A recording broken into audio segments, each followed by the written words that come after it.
Plus series, Let's Talk, Let's Act, addressing discrimination in Danish higher education. As you're all coming in, we will get started in a moment. As you're coming in, feel free to already use the chat to say hi and share from which city, which country, which university you're dialing in from. So we already have an idea of who's in the room here with us today in this online room. And then we'll just wait another minute or so until everyone has arrived. But warm welcome already from our side. And as I just said, feel free to use the chat to just say, hi, and from which city, country, university that you're dialing in from today.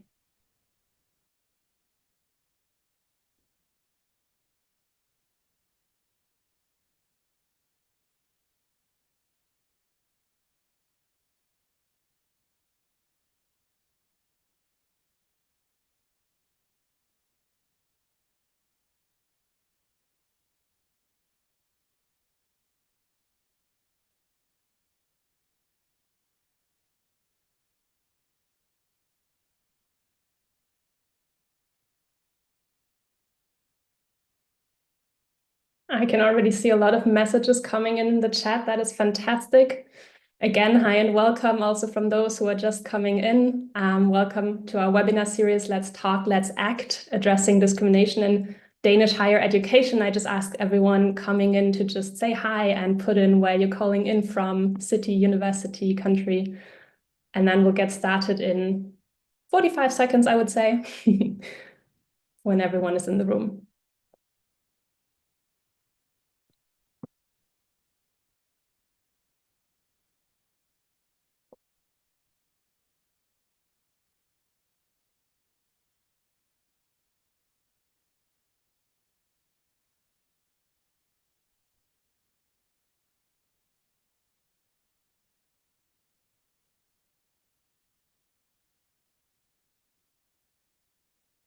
All right, then I would say, let's kick off. Welcome. Welcome to our first webinar out of the Gender Action Plus webinar series, Let's Talk, Let's Act, addressing discrimination in Danish higher education. My name is Bontu Guschke. I am a researcher, I'm a facilitator and a consultant in the area of anti-discrimination in academia. Specifically, I did a lot of my own research on the persistence of racist and sexist discrimination at Danish universities, but I'm actually not here today with that hat on, not with my researcher hat on, but I'm here today as a moderator for this webinar series. So I am going to lead us through today's webinar, and I am very much looking forward to that. I'm here today, amongst others, with Molly Okino. And Molly, I will just let you also introduce yourself. Thanks so much, Bontu. Yeah, hello, welcome everybody. My name is Molly Okino, and I'm a diversity and inclusion special consultant in the gender equality team here at SDU, University of Southern Denmark. And my background is in gender studies and social science. And I'm currently finishing my PhD at Roskilde University, together with my colleague, Leo Beisner-Petersen, who is head of the gender equality team. Leo, maybe you can also wave. We are the project partners in the Gender Action Plus project together with the Ministry of Higher Education and Science. And we're really excited to be with you all here today and to kick off our long anticipated webinar series. So thank you so much for being with us. Thank you, Molly. So again, from Molly, Leo, and myself, warm welcome to everyone. Also very warm welcome to our two amazing speakers, Iram Kavaya and Dorian Atevalogun. We're super happy to have you. I will make sure to introduce you properly in a moment. But before I do that, I just want to say a couple of words on what actually brings us here today. Well, what brings us here today is discrimination in higher education. This issue is not only highly relevant, but it's also being discussed more and more, not least since the Me Too movement started spreading in Danish academia in 2020. It has, of course, been a relevant topic long before that, and we sincerely hope that it continues to be a priority at Danish universities. Indeed, just last year, the research institute VIVE published a very important report on sexism at Danish universities that was commissioned by the Ministry of Higher Education and Science as a response to the Me Too movement hitting Danish academia. And the findings of this Viva report show that scholars, and especially junior scholars, continuously experience sexist, but also other intersectional forms of discrimination in higher education in Denmark. So there's certainly still a lot to talk about, and we think also a lot to act on. And that's why we had come to this idea for this webinar series called Let's Talk, Let's Act, addressing discrimination in Danish higher education. As mentioned before, the webinar series is headed by the gender equality team at SDU, so Leo and Molly. And it is also part of the Danish National Impact Plan in the EU Gender Action Plus project that I've mentioned a couple of times. Maybe some of you know this project. It's a large EU project consisting of partners from 22 EU member states that are working, broadly speaking, on the coordination of gender equality and inclusiveness objectives in the new ERA, so the European Research Area. So really thinking broadly, but then also very specifically about how do we foster equality and inclusion in higher education across the EU. And as part of that, we believe that it is very important to talk specifically about discrimination in higher education and to do that from an intersectional perspective.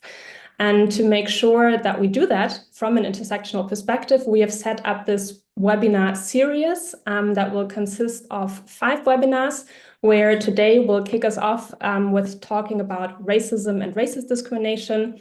We'll have a session on sexism and gender inequalities. We'll speak about anti-queerness and anti-transness, about neurodiversity and ableism, and then last but not least, in our final webinar, about the overarching question of how to implement meaningful and intersectional DEI work in universities. That's our plan for the next 5 weeks, with one webinar session every Thursday afternoon at 2:30 Central European Time. And as I already said, I'm really looking forward to it. But zooming back into today, our first session, we're very much looking forward to kicking the series off today with a focus on racism and racist discrimination in higher education.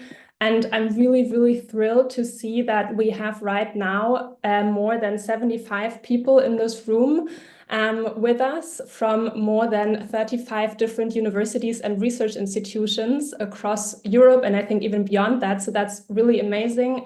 Thank you for everyone who is here with us today. What can you expect from today? And also importantly, how can you contribute? Because we want to make sure that you do have a chance to contribute also. We will start in a moment with giving our 2 speakers, Iram and Doyen, about 15 minutes each for a brief input that we've asked them to prepare on the theme of today's session.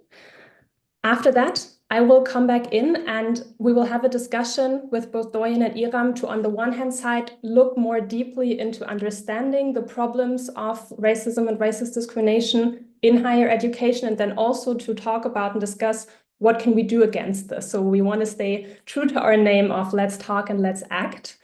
We will discuss for about 20 to 30 minutes. And then we will also give you the chance to ask your questions or share any comments that you might have on this topic. The way to do that is to use the Q&A function. So you can see at the bottom of your screen the Q&A. If you have any questions or comments during the inputs, during the discussion, at any point, you can just put it in the Q&A. And Molly will kindly collect all of that in the background and then bring your questions and comments in when we come to the Q&A part. Please make sure not to use the chat for this, but to use the Q&A, and also not the hand raise function or anything. Just put all of it in the Q&A and we will find your questions and comments there. Just to make you aware of this, we do not tolerate any forms of discrimination. So if there are comments or questions that we perceive as discriminatory or hostile to our speakers, we will not pass them on. But apart from that, we will do our absolute best to get through as many of your questions and comments as we can.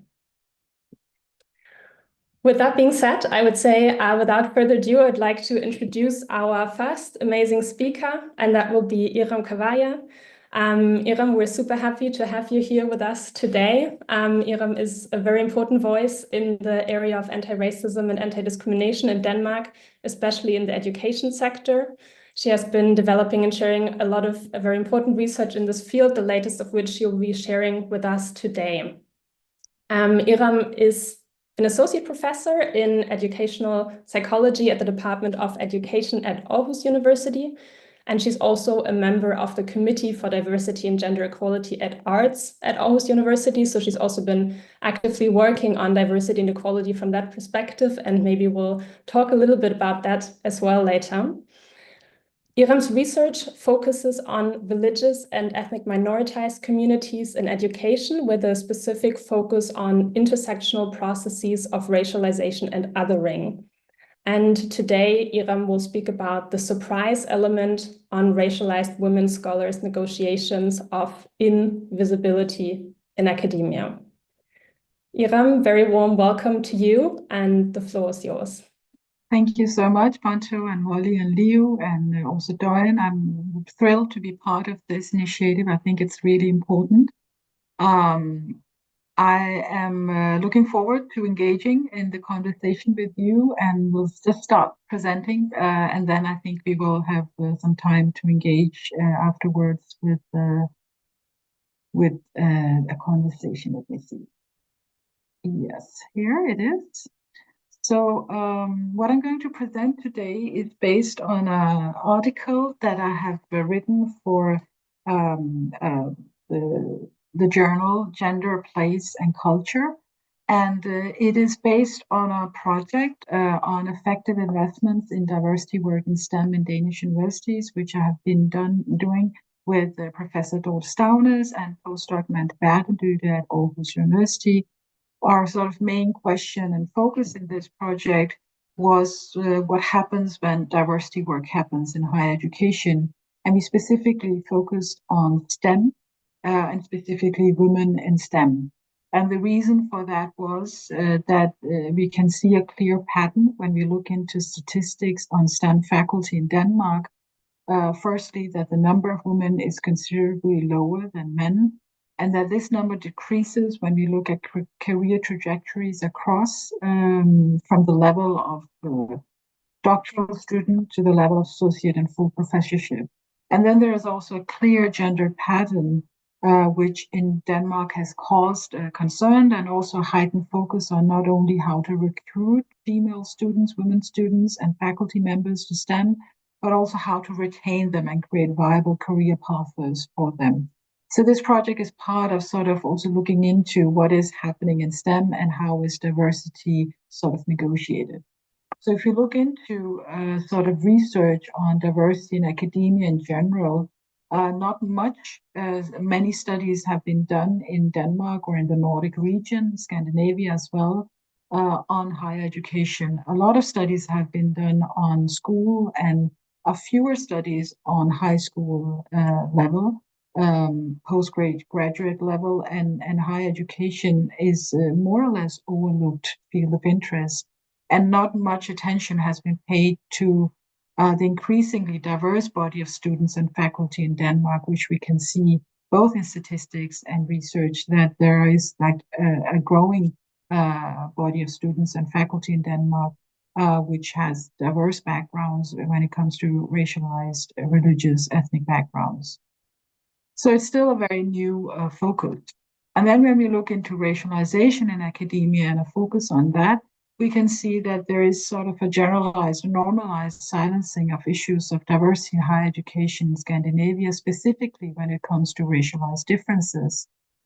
We have started speaking about gender a lot and gender equality, but when it comes to racialized differences, this is more difficult. And it can be linked to the phenomena of Nordic exceptionalism or white innocence, sort of this idea that we are exempt from issues of colonialism and racism and have sort of moved past it. But we see also recently, since the last 5, 6, maybe 7 years, an increased focus on diversity and difference via EU regulation and directives, also specifically in higher education, because university funding also in some ways are dependent on diversity action plans. So the question is, how then do we go about the work of diversity work? And when we see that diversity work initiatives are sort of implemented we see that diversity work specifically and mostly centers on gender, which is, of course, very important. But aspects pertaining to race, ethnicity, and religiosity and their intersections with gendered academic subjectivities are more in the background. So this paper and this study that I've been conducting is actually the aim is actually to center a focus on these subjects and these intersections of racialization, religiosity, ethnicity, othering, combined with a focus on gender. So there's two steps to the study. The first is that I did a qualitative semi-structured interviews with ethnic and religiously minoritized students in academia from many different faculties. And the second step was to look into STEM specifically and do interviews and memory work with minoritized female members of faculty. And what I'm going to present today is based on this second step and these interviews that I've been doing with minoritized female members of faculties. Analytical focus has been sort of the effective experiences of racialization and non-belonging, also looking into the structural conditions of how it's possible to become a good enough student or a good enough researcher and academic, but also looking into individual or collective strategies developed in how it's possible to making it in academia. So there are interviews with students in different academic fields and female postdoc and assistant professors in STEM. They are racialized and ethnic minoritized background, refugee or immigrant background. They are all Danish citizens. They're visibly racialized via hijab, skin or hair color or other markers. Most of them are first generation academics, and they are most of them also high achieving scholars, but at the same time in precarious job situations. So that's also an interesting aspect. I just wanted to make clear how this study and this paper that I'm presenting is speaking into the topic of today of racism and racist discrimination. And what I'm going to present is an understanding of racism as structural and institutional, as part of the routines, negotiation, discourses, and hence an inherent part of the social fabric of everyday life. And what I've seen in my study is that racism and racialized discrimination in higher education often takes place in more subtle ways. That could be in atmospheres that changes when you enter a room, or the glances or gazes that you are met with, or how spaces can feel more or less constricting, or a sense of being hypervigilant or feeling very visible or being invisibilized. And these are the processes that I'm going to dive into, looking into these processes of racialization. And here I'm also using this notion of being a surprise element as a way of diving into these more subtle ways of being a racialized body in academia. So just to dive into it, so what does it mean to be a surprise element, and what does it entail? And why do I use it as a central notion in this in this study? So Sarah is an racialized, minoritized assistant professor in STEM in Denmark. She's in her 20s, and she's describing here sort of the embodied experience of being in structures of academia where she's made to feel that she does not naturally belong. Her presence and body becomes a surprise element, an element that disrupts the space and creates an effective tension of something unexpected that needs to be explained and maybe also diffused. And she describes this like it is more subtle, like especially when you are a PhD student, then you have these PhD courses, and often when you enter the room, then you get the reaction, oh, did you go into the wrong room? It is the feeling that, oh, are you also here? And I say, oh, are you sure you're supposed to be here? Is that the question you get? And yes, exactly. Yes. And I actually think that I got that comment once. And yes, it's not so much from the supervisor, but you can have the feeling that there is a surprise element about your presence, whether it's at the department, at PhD courses, at conferences, or some other place. So what does it mean to be surprised? As we look into it sort of analytically, also looking into the affective aspect of it, it's associated with confusion, fear, feeling puzzled, perplexed, shocked, being unsure of what will happen. It's often associated with a sense of disruption. And in a way, you can say that in the moment of being in a surprise situation, you can also describe it as a momentary state of limbo and not knowing. So a surprise is actually quite interesting to look into also because it might also push the limits of our ontological and epistemic boundaries. What is this? Is this, how do we understand it?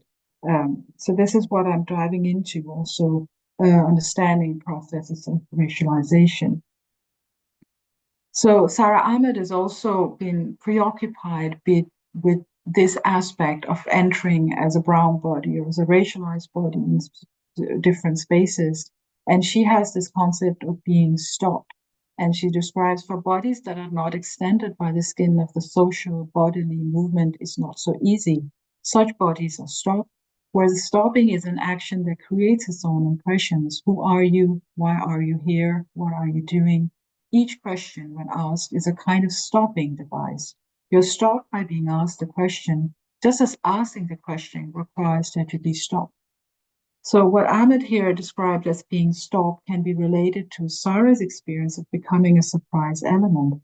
The surprise mobilizes a stopping of her body and the situation from moving on until it has been clear that she's in fact is supposed to be there. There can be a sense of disorientation or what Fanon also called a certain uncertainty surrounding your body. And this is also how you can say that being a surprise also is a sign of how you're disrupting the giving structures and modes of operation of the bodies already present, defining the space.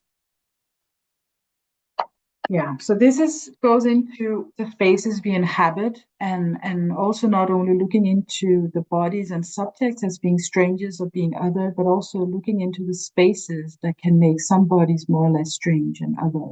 And this is a notion, an idea that Nirma Pawar very convincingly have argued for in this book, Space Invaders, which also looks into higher education, looking into how social spaces are not blank and open for anybody to occupy, and that some bodies have the right to belong in certain locations while others are marked out as trespassers. So being a trespasser is something that is worth looking into also in regard to who and what becomes visible. So what actually becomes a surprise is also connected to visibility and invisibility. So what becomes visible is what is actually sticking out in relation to the taken for granted backdrop of experience in academic spaces defined by whiteness, ethnocentrism, and hegemonic masculinity.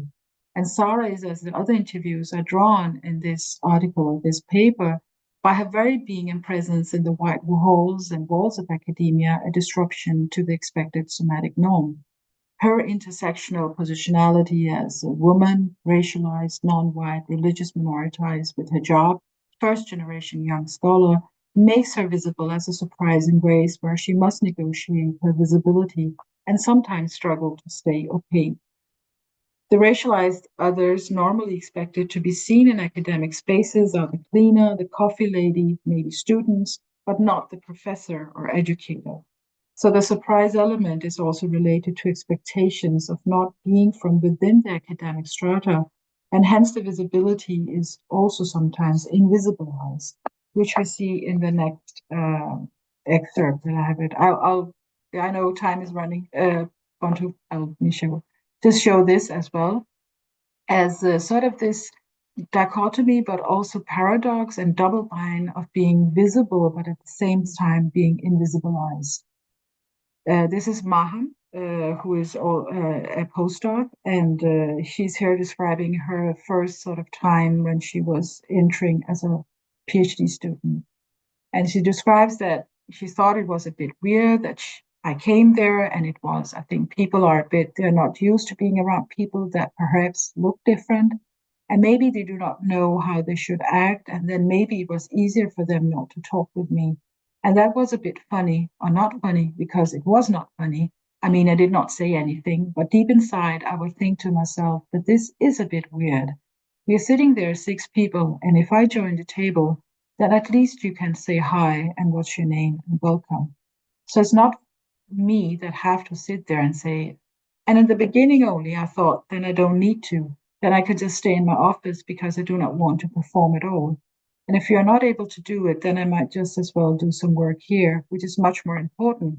I do not feel the need. I did not feel, and I think that is how my personality is. I do not need recognition, so I think I'm fine with being with myself. So here she withdraws Maham in her office and thus makes herself invisible as a response of being invisibilized. And her strategy, which is something I see across interviews that I've done, is to work harder on her research and focus on her project, writing papers, applying funding, so the result can speak for themselves, so that she does not have to. And this is an interesting schism between visibility of being visible, but at the same time being marked as invisible or not being recognized. So there's a schism on the one hand of being a visible minority, and on the other hand not being seen, ignored, or neglected, which is connected with, on the one hand, having made it in academia, having a position, but on the other hand, constantly having to prove your presence is earned and based on merit. So I'm working with this concept of opacity. I'm just going to end now. And this is a concept which Glissant has been working on, also in relation to who has the right to stay opaque. And I think opacity is interesting when looking into visibility and invisibility. And I got this concept from my previous PhD student, Maya Acharya, who has been working on it. And I thought it's very powerful to also look into who has the right to actually be invisible, or who is always sort of put in a position where you have to constantly either become a surprise or constantly tell who you are to present yourself and to be recognized. So concluding reflections, processes of racialization, othering, and visibilization take form in higher education ways that fixate these scholars in a state of perpetual arrival, and thus as a source of potential surprise. And being a surprise might usually be conceptualized as a possibility for remaining opaque to refuse and even resist colorblind white normative institutional spaces, but at the same time withdrawing or not being transparent, not being opaque, entails a double bind of simultaneously becoming strange to disturbing and shocking for the given structure. So it both expresses forms of racialized resistance and oppression. So that's it. I hope I was not too much over time, and it was sort of a quick analytical insight into these scholars and their sort of daily negotiations of being a racialized body in academia. Thank you so much, Iram. And you were actually perfectly in time. And I know that giving you 15 minutes is not a lot, but it's just to make sure that we also get to dive deeper and discuss later on. Thank you. Thank you for already highlighting so much this point of who is by default seen as belonging in academia, and then for whom do we have this surprise element, and what does that do as a subtle and continuous form of racism. I'm looking forward to discussing that further. But for now, I want to move over to our second amazing speaker, Professor Doyen Atevalogun. Doyen is joining us from the UK, and we were super happy that Doyen agreed to be part of this webinar. She's worked with anti-racism, inclusion, and equality both within and also beyond the university sector, and is bringing a lot of relevant perspectives for our discussion, our work here. Doyen is a psychologist and a scholar practitioner. She is a regular media contributor and a multi-award winner in recognition of her innovative and pioneering work in promoting inclusion and excellence in organizations. She is the CEO and founder of Delta Leadership and Inclusion Consulting, and until recently, she was Dean of the Rhodes Scholarship at the University of Oxford. Doyen is also the academic advisor on the UK government-backed Parker Review Committee and has extensive experiences in coaching, executive education, and program design. So again, I think really bringing a lot of important and relevant perspectives for our conversation today. And today she will speak about the following topic: from microbehaviors to systems change, creating anti-racist cultures in higher education and beyond. Doyen, thank you for being here, and over to you. It's a real pleasure. Thank you, Bond. Thank you as well, Iram, for talking us through the experience, almost like the everyday experience of kind of just being in these spaces. And I'm going to build or continue the conversation that Iram has started. And I'm going to draw on some of the experience I've had, primarily in terms of application, of putting some of these ideas or phenomenal practice. But of course, if anyone's interested, there is also lots of rights that I would invite people to kind of like get their heads around, to build your own understanding of these experiences in addition to Iraq. So, like Bontu said, I'm going to talk at a headline of microbehaviors to systems change and anti-racist cultures in higher education and beyond. And I'm going to cover three broad areas. I'm going on experiences of Black women in UKHE. You will see parallels between that and Iram's work. And then I'm going to introduce concepts around anti-racism and allyship, which I will be familiar to many of us on the call, but just a reminder of these phenomena, these ideas, these concepts. And then I will end on practical actions for us out from micro behaviors to systems level. But I'm going to start with some questions. And Bontu, if it's okay, I will invite you to just tell me what's in the chat very shortly. I just want to throw out some questions. Please feel free to answer those questions in the chat. So I have some numbers from 2021. These numbers here are 22,855 and 5,865. So my question is, what do you think these numbers, any guesses what these numbers are? And Bontu, if there's anyone who's responding in the chat, just let me know. I know it's it's like a big question. Well, what do you think these numbers are? 3,855 and 5,865. Bontu, any responses in the chat? Yes, so we have a response that says the first number are scientists named Steve in the UK, and the second one, Black scientists in the UK. Love that. I love that. I love that as a start-ish, close-ish. The first number is professors in the UK.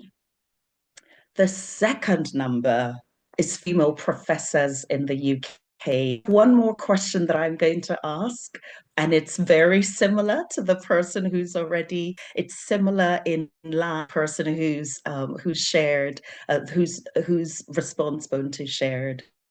So let's look at this. There are nearly 23,000 professors in the UK.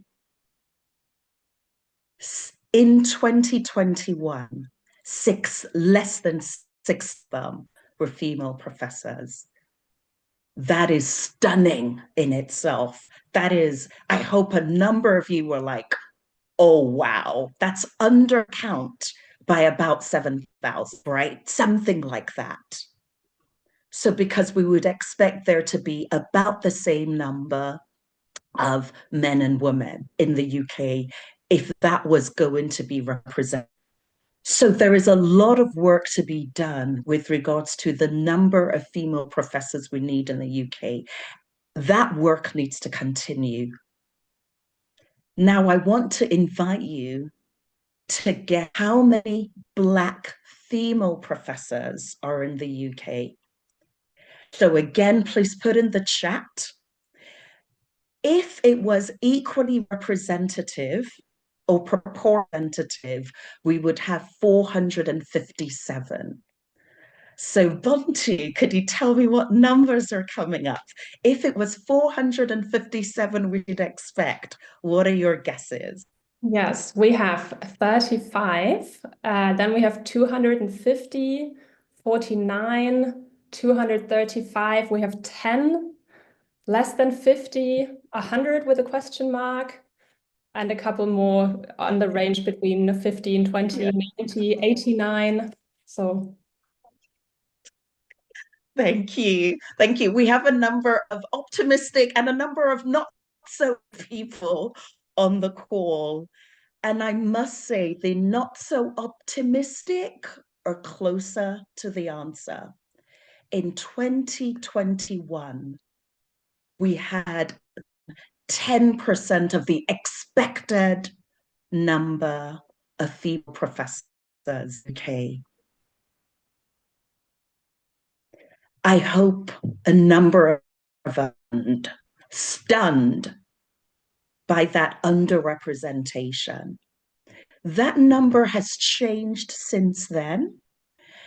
And part of that work has been work brought to people's attention the difference and the disparity. Again, I am not saying that we are there with women, but there is a lot of them with regards to Black women's underrepresentation. And one of the pieces of work I was involved in was the 100 Black Women Project, which essentially was like, you know what? In 2021, right, we have less than 50. Let's at least double it, even though we know that is. And so on the next few slides, I have some examples of the experiences of Black women in higher education in the UK, which are not similar from what we've heard from Aram already. So in the UK, extra effort to get recognition in terms of performance, sense of, you know what, we get where we need. And then there's another level, another ceiling that's given to us. And at the bottom left, almost directly to what Aram said, feeling invisible, always starting from the bottom, no matter what you've achieved. Some more threads in terms of Black women's experience in UK higher education. Frequent sense of microaggressions. We saw from Iram's example, things like you're in a table of 6 people and nobody even you.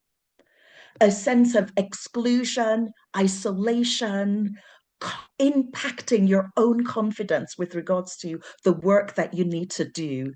Invisibility. So we prepare independently, Iram and I, and you can start to see these themes. Invisibility with hypervisibility, working hard, yet little to show with regards to counts, and a strong sense of, I want to be authentic, I want to feel real, but actually I need to see other people so that I can have that sense of belonging. I want to invite you to also think that in addition to those micro everyday experiences, remember they're structural experiences. And this image is taken from Nicola Rollock's work in 2019, where she interviewed over 80% of the UK Black female to understand their careers. And Black women professors' experiences of progression and promotion was opaque. Again, another word that Iram used, linear, and also differentially applied. Their experiences was like, okay, we have these experiences, but our colleagues, our white colleagues, don't have the same experiences.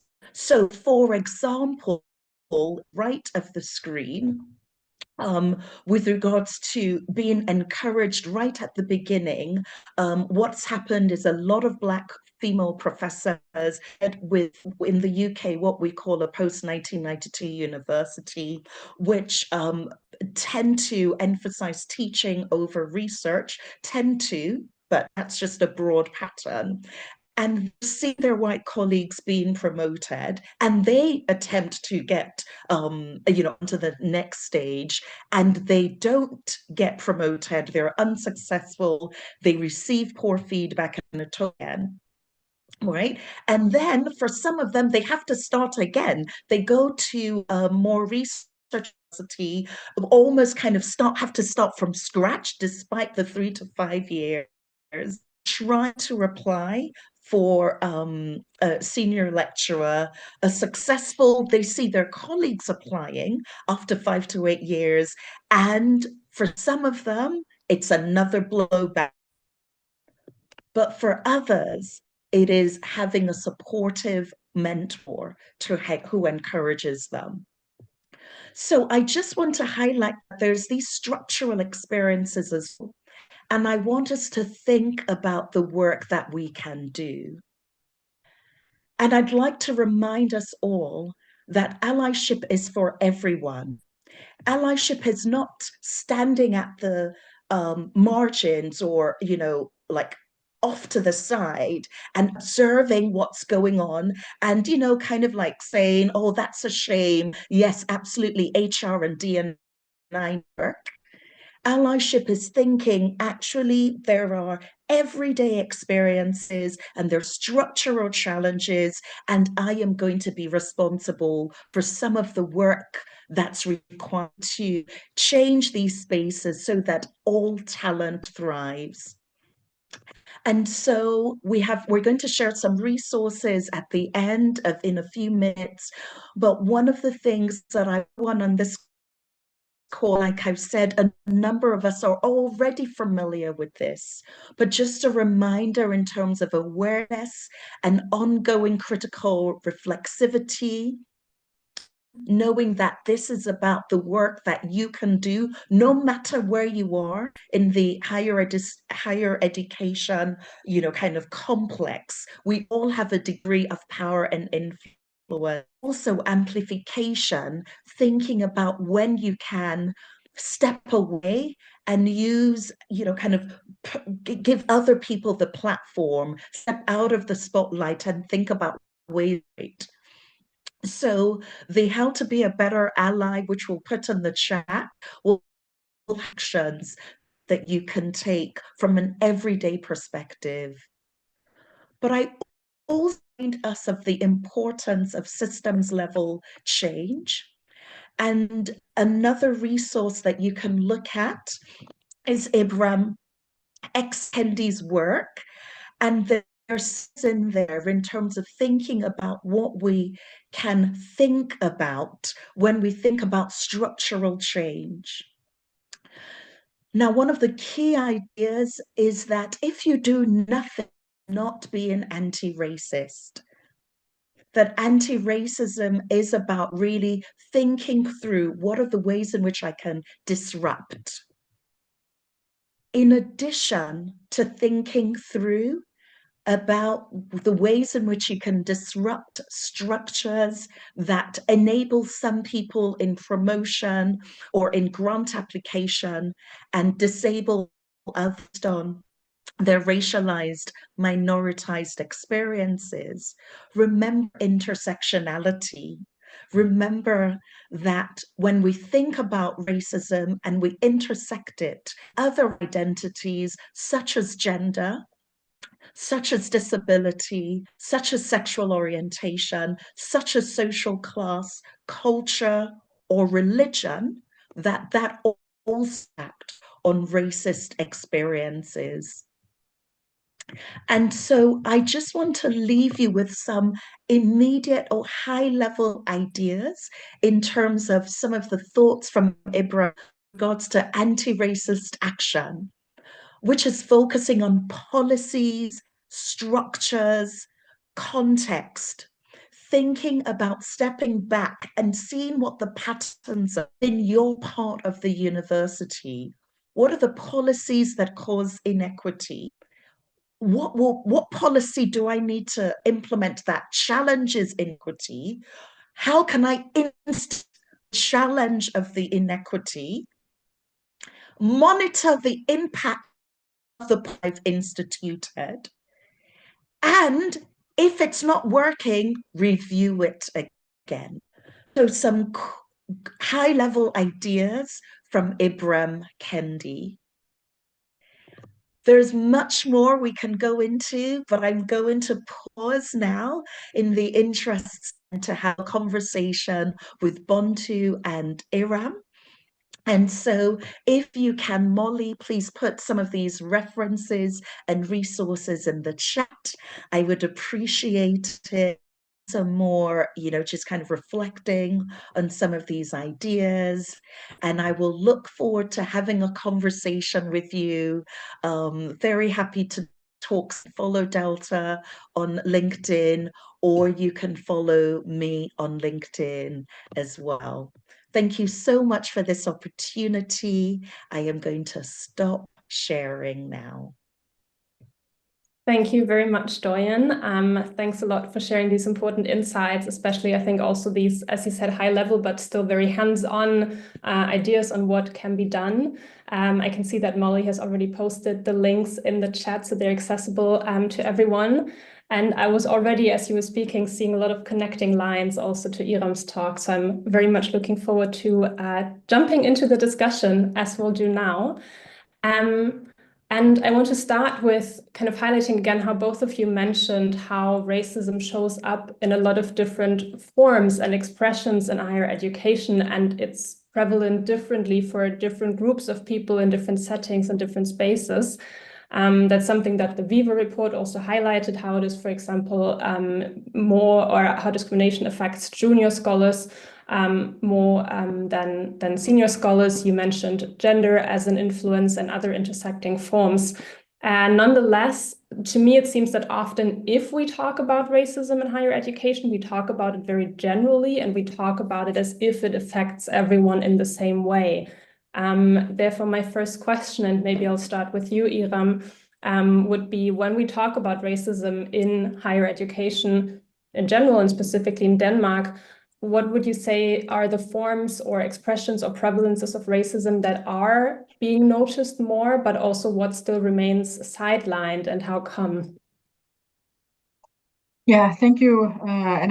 Great. I mean, I think Joanna and my presentation are really gelling well. And I think some of, we can talk about overt racism and covert racism.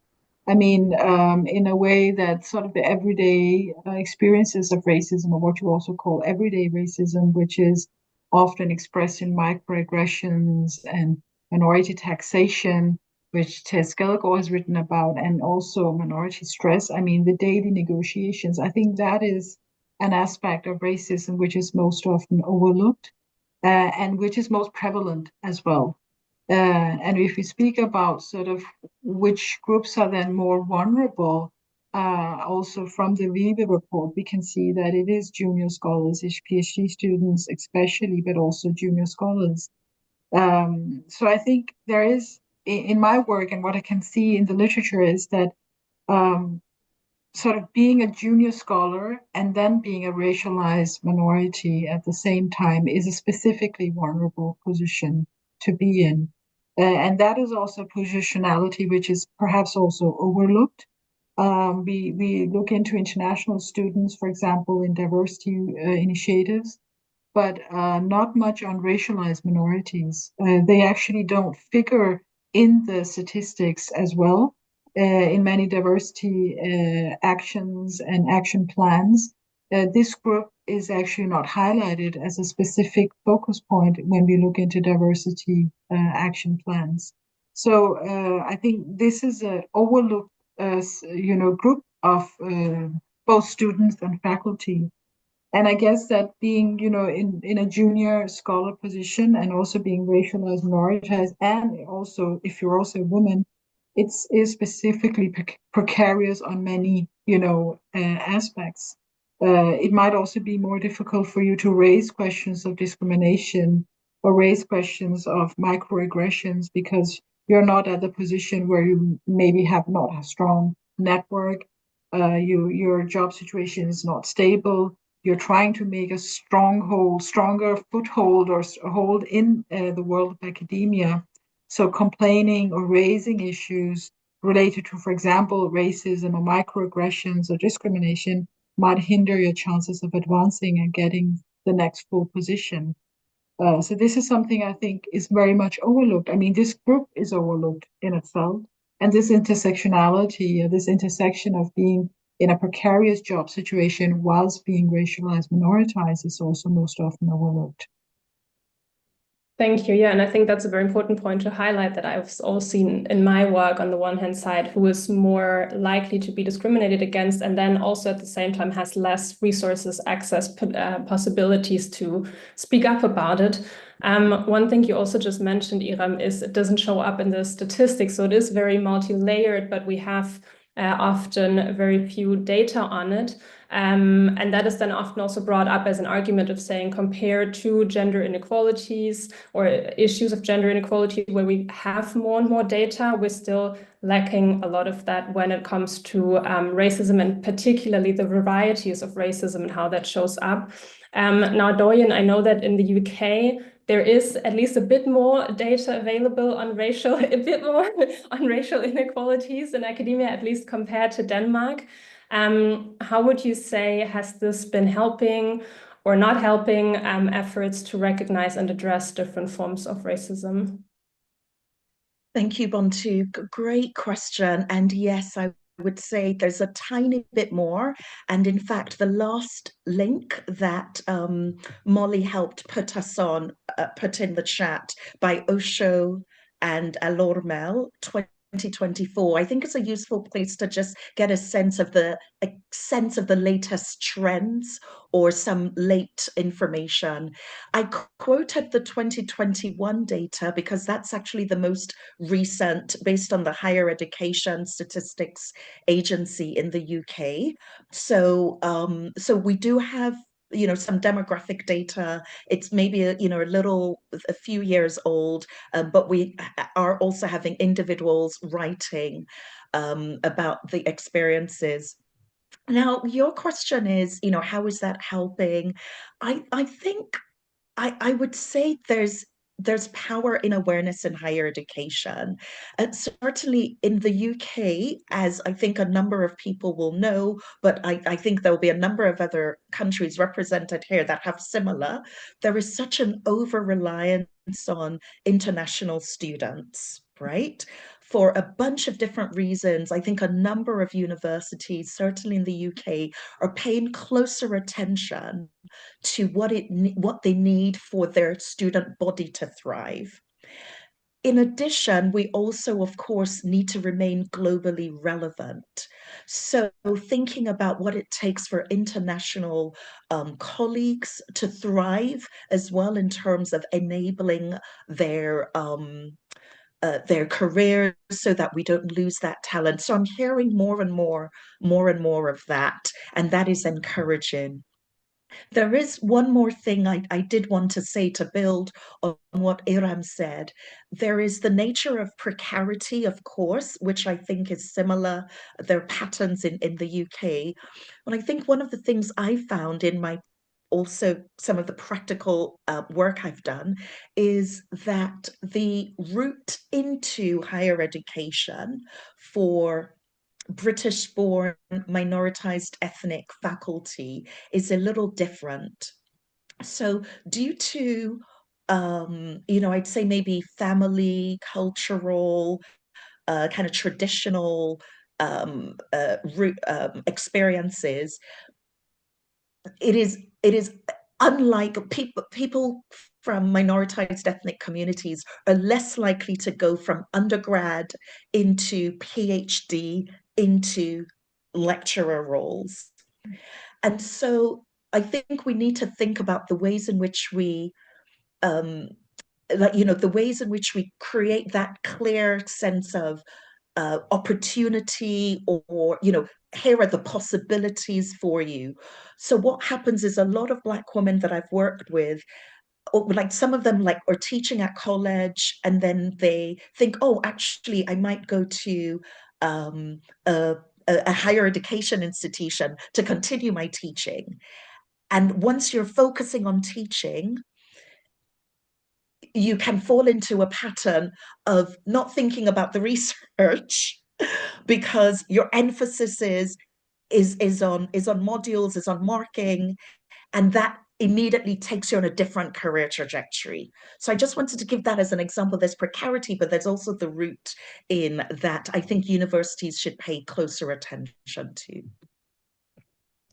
Thank you. And I guess that also relates to your work, Iram, in the sense of, as you also mentioned, Doyen, it starts earlier as universities as well. So you have the school system, and then who even makes it into the university system, who's then supported and mentored as we go on.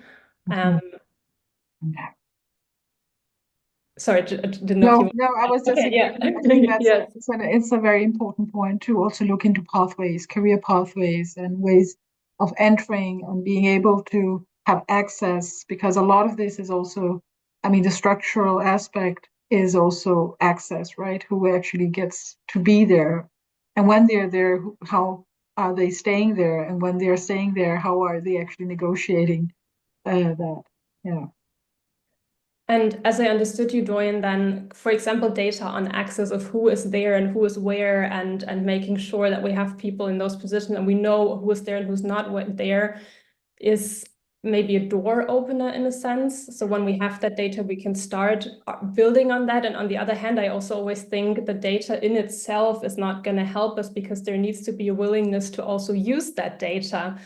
So there needs to be, as a first step, a commitment also within DEI work at universities to then really consider anti-racism an important, relevant field of action, as relevant as, for example, fighting sexism and gender equality work. And both of you have mentioned how that is an important field of action. At the same time, often in DEI work, it kind of dominates what is done, and racism falls off the list.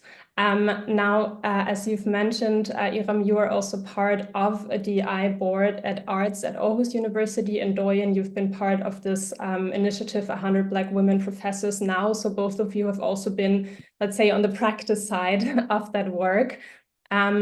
What are your experiences and assessment here in terms of the relevant and attention that is given to racism? And maybe relatedly, what would you say, what does it need for that work to be effective in addressing also racism?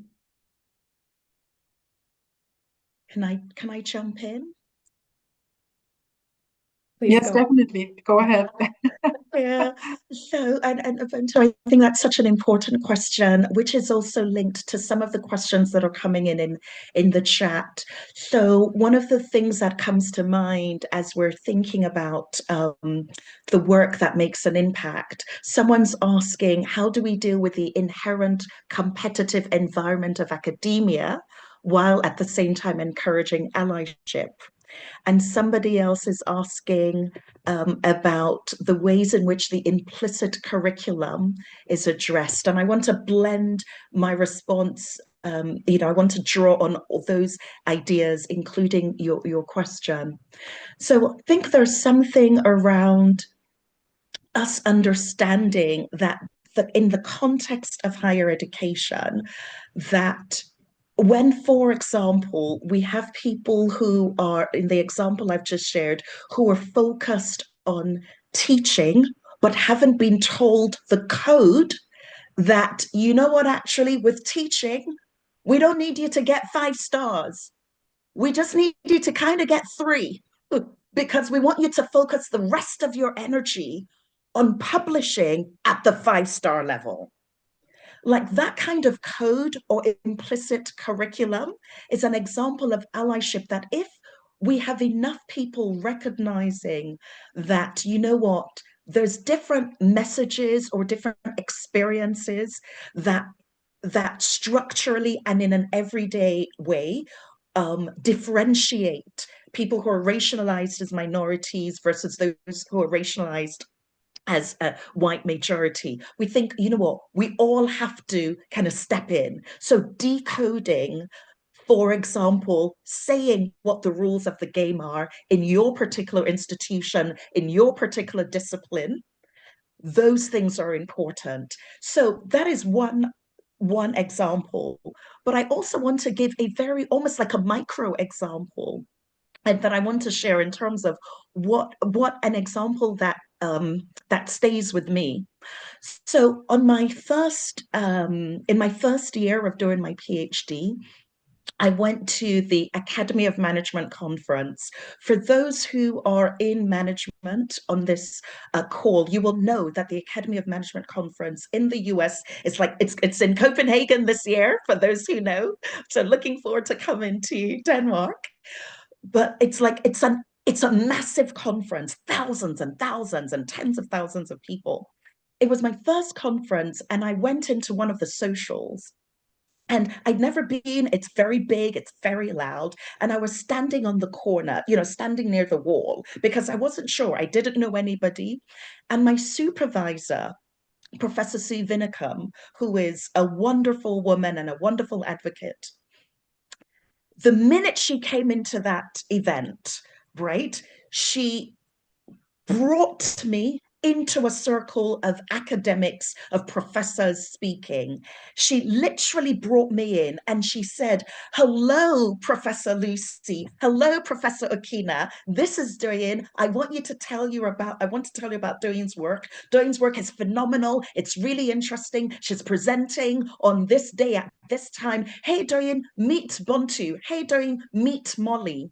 It was fantastic practical allyship where she thought, I need to connect this woman to this space. And I just want to give an example that it doesn't need to be massive. Of course, that is important. Structural change is important, but also just a small everyday as well. I agree. I guess, I mean, that's actually also the catalyst for many of us. I mean, it has been that some mentors or allies have done that. If we look more specifically into Denmark, I think we stand in a more challenged position because racism in itself is a topic which is most often sidelined. And when it's taken up, it is very mostly gets quite ugly as well, to be honest. And we have some recent examples of it right now going on. Like if you talk about the colonial relation between Greenland and Denmark, then the researcher who's involved in it is being, called the worst things and being sent hate messages. Or if you write an essay on racism, describing your personal experiences of being, subjected to racism, then you are hanged out in public and politicians are engaging in it. So it is we stand in a sort of different place, and that's why it also becomes more challenging. But also that's why it's even more important that we address it, especially in Denmark, but also in the Nordic region. We do have some other challenges. It's also related to the fact that it's difficult to speak about diversity. It's difficult to speak about difference in countries that are based on a very egalitarian notion of the welfare state, where speaking about diversity and difference actually challenges the self-understanding of the nation even. So if you speak about differences and you talk about religious differences, of having a room for reflection or prayer room, then it becomes a challenge to Danishness. Or it becomes a challenge to, the institution of university. So I think we really need to work more on actually developing a language to address racism and racist discrimination. And the awareness, we are just starting on the awareness work here in Denmark. And that's why it's so lovely to hear your insights, Dorian, because we can see that it's possible and it has been done, developing a language of allyship we are far behind in that way. We are not even recognizing that racism is a structural problem in university and higher education. So we need to do some groundwork in Denmark, and that's why it's so inspiring to hear, from other places that this has been done and it's possible to do. So focusing on my own work in the DI board, it has mostly been focusing on gender inequality. And the good thing has been that then the gender notion has been an intersectional gender understanding. So that means that it's possible to actually bring in other axes of oppression and power. But what happens in practice is that categories such as race, ethnicity, disability are actually in the background, as you said, Bantu. And I think we need to do that groundwork and actually address racism as a problem and something we need to develop a language around. We actually also, and to do that, we need to engage in some of the discomfort that it also entails and be prepared that it will, it requires some uncomfortable conversations. It requires that we actually look critically into the entwinement of knowledge production, coloniality, colonialism, racism, and the heritage of the university, and also the heritage of many of our own disciplines. I mean, psychology, anthropology, and other disciplines, how they are invested in these histories and are also, building on specific racialized notions. And we can't deal with it unless we actually take it on and make it into the forefront. It can't be in the background of gender inequality. It has to be a specific focus. So that would be my point of view, looking into how these are structural processes and actually an integral part of the fabric of academia. Thank you so much, Iram, for this, I think, very important point. Also, again, contextualizing it in the Danish context and the problems we're facing here.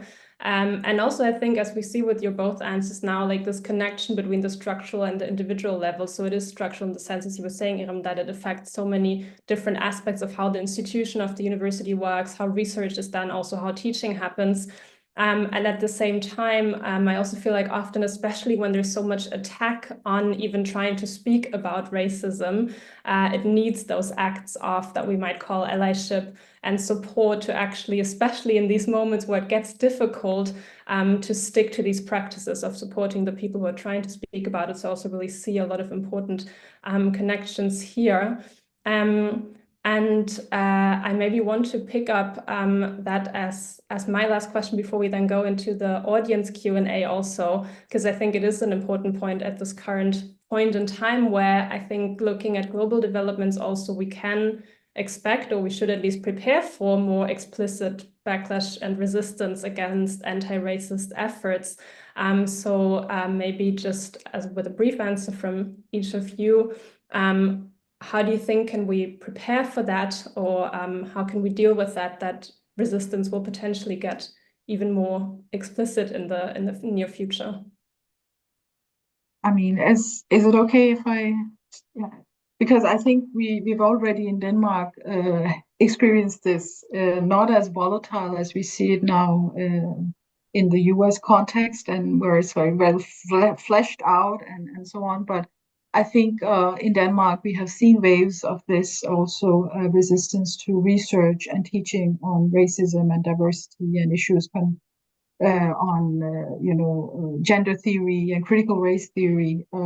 So how we can prepare and what we have done is also to it is also to create communities. I mean, I think that's something which is important also for researchers and other advocates, activists, is to also create spaces. I mean, I don't believe in safe spaces, but spaces where you can share, and spaces where you can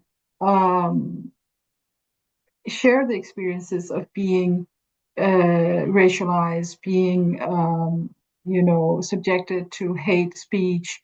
And I think these are also spaces and communities where allyship can grow, where we can see that we are positioned differently, and some are able to actually take on these conversations, or some are able to refuse, or some are able to resist, and some maybe should take a backseat because they are constantly, being subjected and being, targeted. So I think these are, something which we can do on an individual level, on a community level, but on a more organizational level, I think this also calls for university leadership to be on the forefront and to take a central role in thinking through, if we are attacked or if we see this, how are we going to respond? We cannot respond ad hoc, or when the attack is, we should actually expect that this is something that will be more and more problematized. And this requires, for example, looking into junior researchers and their precarious position, building up structures that can help them. It also involves looking into curriculum. Looking into what are we actually, both the hidden and the, open curriculum, but also recruitment. I mean, the point that Doyen made in the beginning is so powerful. I mean, how are we actually reflecting diversity within our faculty? And how are we actually building environments for our students that which they can thrive in? And these are sort of more organizational initiatives and that needs to be taken as well. Thank you, Ira. Julian, same question to you, and you're still muted. Indeed, there's so much wisdom in what Iram has said, and maybe I just reinforce a couple of things. I've also just tried to put some resources as direct links in the chat, and I'll continue to do that. That might be helpful in terms of what's happening and how we can prepare ourselves for the future. I think I just want to highlight one is, remember that some people are going to be influenced much more. Remember, people are going to be influenced much more powerfully, much more fundamentally than others. And so for some of us on this call, we have more credit, we have more energy in the bank, we have less to call on you, particularly if you belong to a group that is racialized as a majority ethnic group. Now is the time to lean in, because you have less to lose. And for people who belong to underrepresented groups or minoritized groups, remember to take your rest. Remember when required to take your rest. We're in it for the long haul, and let's stay taking care of each. Thank you, Dorian, for these important reminders. We have collected quite a couple of questions in the Q&A. So to make sure that we also can address some of these points, I would like to hand over to you, Molly, because you've been monitoring that, and maybe give us a couple of questions or comments. Yeah, thanks so much, Bonto. Thank you both, Iram and Dorian, for some really important discussions. There's been quite a bit of engagement in the Q&A, both to your individual presentations and also kind of this like broader discussion that we're having at the end here. I'm going to start broad, if that's okay, and then come back to the individual presentations if time gives. But I want to start by putting two of these questions kind of together. We have a question that came in from Lewis and a question that came in from Alexia. And Lewis is asking where to start with challenging racism when it is not acknowledged in Denmark, and kind of speaking, Iram, especially to what you were talking about before, that we don't have the data, that personal experiences and the politics are all that is being dismissed. And then Alexia is also asking, which I think is an interesting kind of combination as well on this, of, do you think that there is not enough knowledge about imperialism and colonialism in European history among people entering higher education? And could this be a way to raise awareness and lay the groundwork for allies? And I'll turn that over. I don't know who wants to start. Okay, thank you for the very interesting questions. I was just looking through them as well, and I think it is the paradox and the dilemma, or not dilemma, but it is a really difficult situation to address racism in a situation or a context where racism is often denied or neglected or not seen as a problem. And this has been the case for the last many years. But I do believe that the discourse has also started to shift.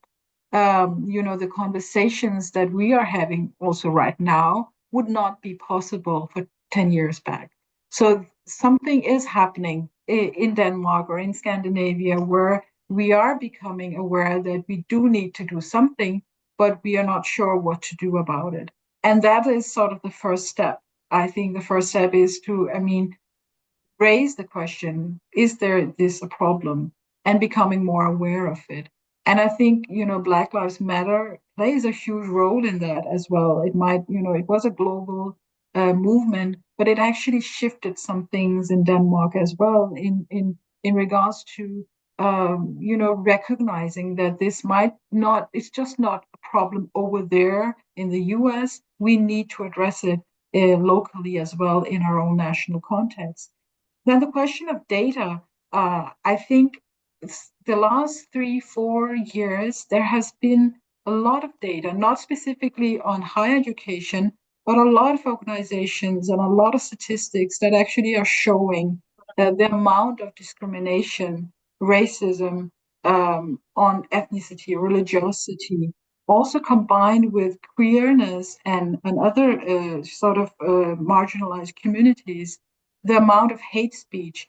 We see it from new numbers from Amnesty or new numbers from Institute of Human Rights that so the numbers are there showing that this is a real problem. But the problem is that we are not sort of acknowledging it and taking it in. And especially in higher education, it becomes diffused into these larger sort of diversity action plans. But I do believe, and I want to stay hopeful, as Diane also said, because otherwise you get too tired, that not only these statistics and numbers showing it, but there's also a lot of research actually backing it up. I mean, Bonter's research and other people in Denmark, and I have a lot of hope as well for this new generation of scholars that are coming up. I have lots of brilliant PhD students, and that are doing really critical work, and they are actually not afraid of using the word racism. Whereas when I did my PhD, almost 20 years back or so, or no, 15, but many years back, I was not allowed to say racism in my study, even though I was studying that. I was studying processes of othering. So I use a lot of other words to actually describe discrimination. I was not allowed to do that by my supervisors and other in so we are seeing something, and it is, I think, hopefully going in a direction where we are realizing this is a problem, and we have to take on the uncomfortable conversations as well, of looking into how we are sort of inherently sort of part of these processes. And there, I think education and awareness of colonialism, imperialism is really important. And there we actually have to look into school books even. I mean, how is slavery, how is colonialism represented, which newer research is also looking into. So I'm hopeful that shifts are going to happen. But of course, I also get frustrated that it's not happening as quickly as you want.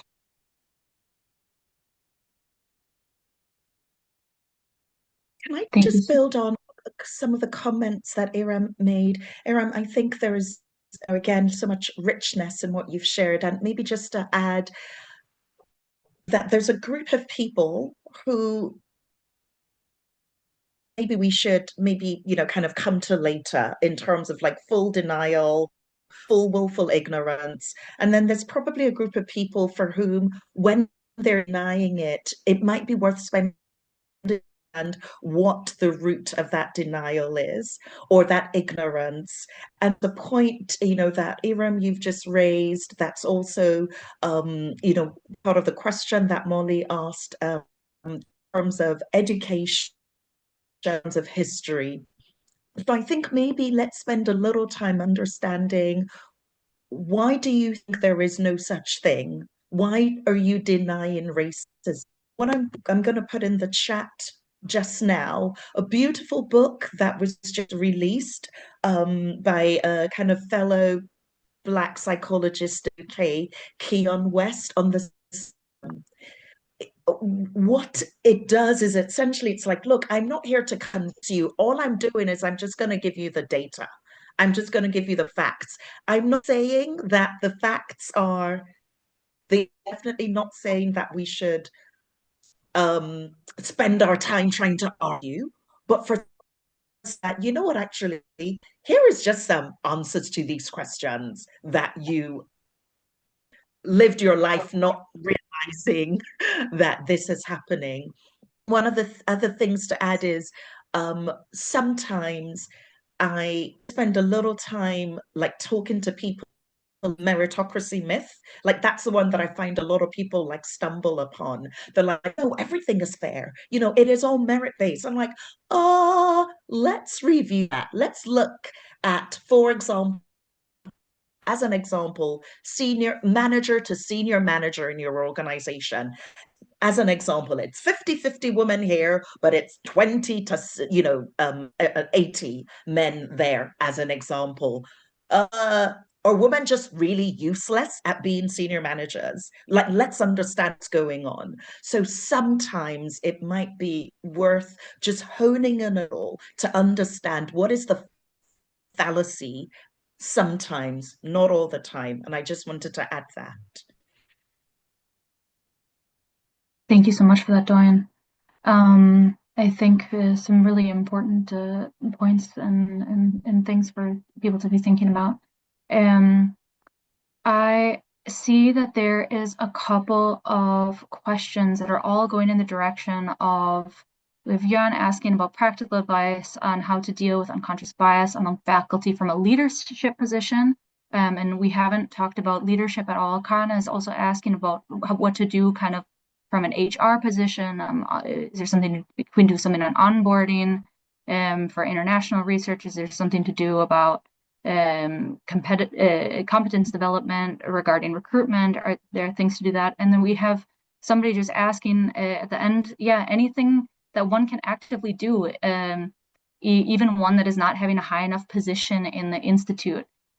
So just kind of thinking in small, can also be small ways, big ways, that what can we do that leads to a less racist or more anti-racist university? Are there places that we can be looking for inspiration on how to act and what to change? Besides all the great links that Doyen has also put in the chat, I think are really good resources for people. But I don't know if either of you have input. What can people be doing? I think, Doyen, you had some really good points as well, and you're also working with managers and HR, so I would give it over to you. Yeah, I have so many thoughts, but let me try to distill them. I think sometimes when, we have over 60 people on this call, we think this is a big thing, and it is. I'm not saying it isn't, but this is a big thing I can't do anything about. It's for somebody else to do, right? So I just want to offer people who are thinking that, it's sometimes I just call it the ABC framework. I say awareness, behavior, and change. So awareness is around a better understanding of what's going on. Let me read, let me follow up with the resources that are written here. Let me, follow up what Iram has shared in terms of like, what is my understanding of my own biases, for example, behavior change. Pick one action, pick anything, whatever it is, whatever that action is, actually, every table, and there's someone I don't know, going back to Iram's example, I'm going to say hello. I'm going to say, how's it going? Every time I get information about, you know what, here's a grant for kind of like citizenship that is higher level of, that gives people visibility in the university. I'm going to make sure everybody knows about it, or the people that don't know about it. I'm constantly, and that takes us to see change consistent beats to change. So it needs to become a habit, a thing that you do. So I do want to, it doesn't need to be epic. Think ABCs. There is structural change that needs to happen. I agree. But like for the, purpose of simplicity, right? If everybody made this something that they wanted to act on, then we can start to shift things. That's great. Thank you so much, Dorian. ABC. It's a great way of thinking about it. Thank you so much. Do you have anything to add? No, I think it was brilliantly put, and I think awareness is very important, but also action. I mean, acting on your awareness. I think many researchers and in higher education, we're trained to think critically, and we are also many times trained to think critically about and analytically about many things that we see in our text or work, but we are not trained, many of us, to actually also look critically at our own biases and our own ways of engaging in academia. So sometimes it's actually, and many times I would say, I will also advise that, turn that critical lens towards yourself as well. That's where it starts. That's where awareness actually starts. Great. Thank you so much, Ian. Really good point. I know that there's a couple other questions in the chat. I'm sorry that we're not going to get to them today, but I hope that people can reach out. There's a couple different kind of methods, questions, and things like that in the invitation to reach out to both Iram and Dorian about the questions. I'm sorry we don't have time for them in the session today.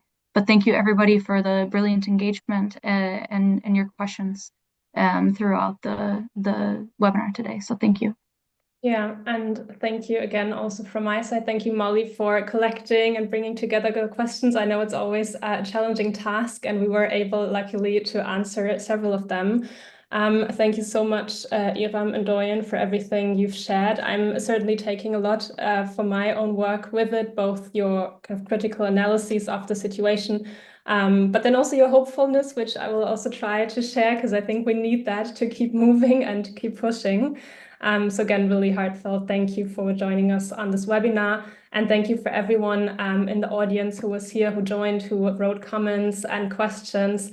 It's much appreciated. As I said in the beginning, this was the kickoff to a whole series of webinars. So we will have 4 more sessions coming up. The next one next week, Thursday, 13th of March, same time, 2:30 p.m. Central European Time, where we'll have a focus on sexism, sexist harassment, and gender inequalities in higher education. Again, joined by 2 fantastic speakers that time, Assistant Professor Ea Uthoft, currently working in the Netherlands and has also worked a lot in the Danish context, and Dr. Anke Lipinski, who's a senior researcher at GESIS in Germany and is working a lot on the EU level on sexism in higher education. So again, 2 very important and interesting perspectives.